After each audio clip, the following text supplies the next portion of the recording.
Hello. Morning வந்து time 3:30 ஆகுது இப்போது. ஏன் இவ்வளோ சீக்கிரம் அப்படின்னா, இன்றைக்கி வந்து நாங்கள் புது வீட்டு வந்து பால் காய்ச்சிரும். பிரம்ம முகூர்த்தத்தில் வந்து பால் காய்ச்சலாம் அப்படிங்கிறதுக்காக இவ்வளோ சீக்கிரம் கிளம்பிகிட்ருக்கோம். 4:15க்கு அங்கே இருக்கணும். ஸோ சீக்கிரமாக குயிக்காக ஒரு கெட் ரெடி பண்ணிவிட்டு கிளம்பிடலாம்.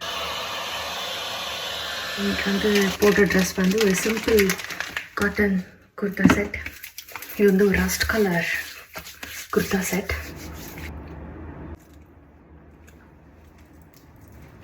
கிளம்பியாச்சு.